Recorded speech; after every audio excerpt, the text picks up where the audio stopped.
I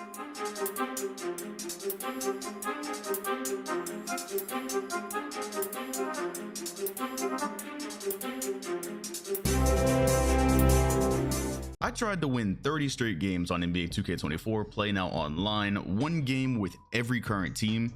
Here's what happened. There's 38 seconds left to the fourth quarter of this one. Oh my fucking god, bro. I'm never gonna win a game with this team, man. I had a wide open through market and I made 100 of them, and I couldn't hit that one. This is it for me. I'm not about to stay up all night trying to win a game with the fucking Jazz, dude. I'm just not. Oh wow, really? He's gonna give me that?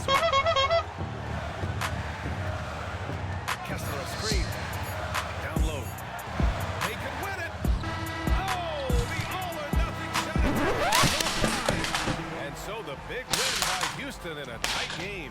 With the late victory, they upset many of these hometown. Pressure was on. They stepped, and that'll do it for this inaugural game of the. And that'll be it for me. I'm not interested in winning a game with the Jazz, bro. I am not interested in winning a game with the Jazz, fam. I'm not. That's gonna be it for me.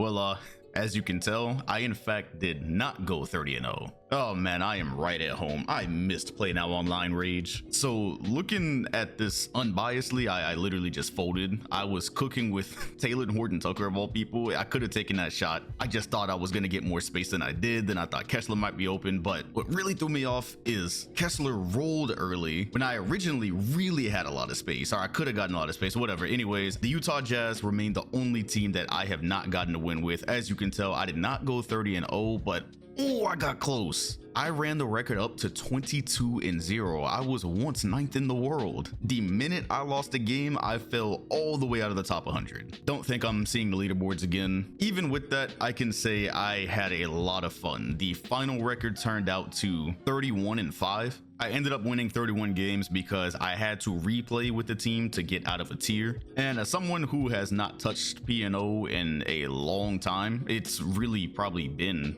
4 2Ks since I made P&O videos. I'm pretty happy with what I did here. I can live with 31-5. I'm going to be making a lot of content out of these 36 games I played, YouTube shorts, P&O vids, etc. There's a lot of good stuff that happened, mainly because 2K has smoothened out the gameplay. It has issues as it does every year, but I really cannot recall a 2K where I felt this comfortable going in, taking some of the shots that I have taken, and that's only part of the reason that the record turned out so good. My friend saw me on the leaderboard and he texted me and he said, "How are you 21-0? Everyone online is cheesing." And well, as you can tell, I wasn't cheesing. I did not just pick one super team and run the record up. I literally played with a different team every game. And there were some main things that were happening here. One, even though the shooting is easy to me, and I honestly think it's too easy online, you would be surprised how many people cannot hit open shots. I came across opponent after opponent that was really just kind of bailing me out when I missed a rotation and they would miss a 3, or they just don't know how to create for themselves yet. I don't know if it's that people haven't figured out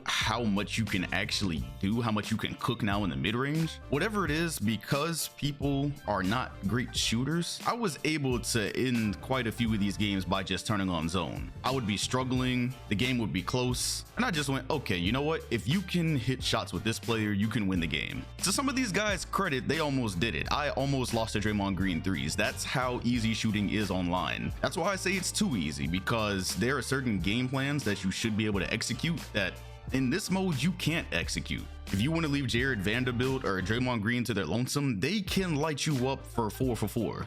You can literally lose because you left those guys open, which in my opinion really shouldn't be a thing as consistently as it is. Still, those are not the games I lost. That's the first thing I would say though. I don't even have to use zone all game. I cut on a few possessions of that and build up enough of a lead to kind of be comfortable. Truth be told, I do not like playing zone. It's constantly having an icon to guys and make sure that they're in the right place. You fuck it up, you're giving up an open 3. Those could be at extremely poor times, the usual. On the contrary, I would say the second reason is that I figured out how easy shooting was, and because of that, I got very, very creative. As you'll see in these sets of videos that end up coming out, oh my gosh, it feels so good to be able to take a James Harden and just go cook. It feels so good to be able to go, hey, you know what, this guy has a decent mid-range. If I can just create a little bit of space and get it up, I'm gonna score. The only other time I remember this being a thing was when 2K19 very first came out, and even then I don't think it stayed that way. If you just spend the slightest bit of time labbing and learning a guy's dribble moves or practicing comboing dribble moves, you could take that straight into this mode, and if you can get open, you just have to time the shot. That's it. You don't have to worry about a ghost contest. You don't have to worry about the guy closing out at the very last second and ruining your shot, because this year a lot of the times you will see closeouts just flat out lead to shooting fouls. I personally think it's a little bit too high right now, and I've done it a lot. I've kind of cheated a little bit and then tried to get back to the three,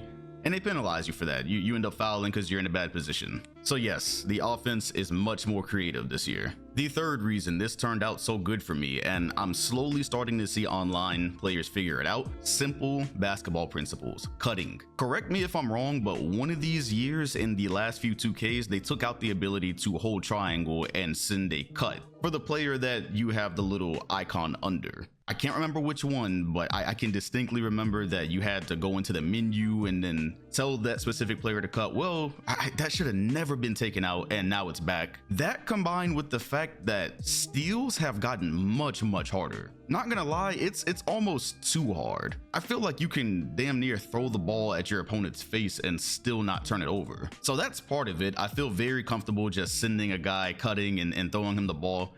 I guess it kind of balances out with the fact that even if you do successfully catch it, as long as they bring help defense, you are not going to lay the ball up over somebody. However, what you'll find is sometimes people are playing off-ball defense, and those are the people that you back cut. The guy that's manually controlling his center and not really paying attention just because he's ready to help. You just use your left stick icon under your center, send him to cut, and you either create a layup or an opportunity for someone else. More on that later. I actually have a video coming for that because I won some games almost damn near just off of motion and cutting. It is becoming prevalent, and I'm starting to see people try to spam it, which it is a little bit annoying. It's okay though. Once again, you cannot just get layup after layup, and as long as you see the cut coming, it keeps you on your toes. When you see open paint, you just have to be ready for it. And I don't think any of my losses came from me just getting excessively cut. Maybe one did. I think when I had to use the goddamn Jazz, I lost with him twice, bro. The fourth and final individual reason I will say is because I don't think I got that many terrible matchups. First off, I would say this is the first time in a very long time that I didn't get any mirror matches. I didn't get a single mirror match, and they do exist because my friends have gotten them. I've heard about them. I personally did not experience a single mirror match that would have killed my momentum and killed my excitement, so that's cool. And the only really lopsided game I got, I won. It was the Nets and Nuggets. For some god-awful reason,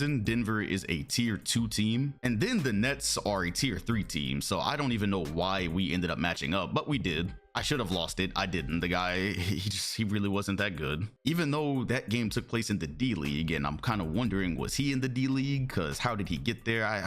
Either way, as the game stands right now, it really does help to be able to partly play real basketball, to be able to say, okay, he's got a weak sauce center and pick and roll. I'm going to make him play defense. And the concept of actually being able to use the space you create, it's a big thing. It adds to the fun. You don't have to do the same thing with every team. Oh, one last thing. The freelance for a lot of these teams is beautiful. Some of them I couldn't do anything with. Once again, that's why I have 2 of my 5 losses with the Utah Jazz. That is the biggest, slowest team I have ever used. Can't really move a whole lot. They have one guy on the team, which is Jordan Clarkson, that can kind of wiggle and move. Outside of that, it is a god-awful experience. But these other teams where you don't really even have to call plays if you don't want to, you just kind of let the set run itself. They'll screen for somebody. Out of that, you can decide, oh, maybe I want somebody to cut from the left side of the floor. While that's happening, you can just kind of use what the AI is doing to create your own shot with a lot of these squads. So that's also a big help. Yeah, this is gonna be fun. I have,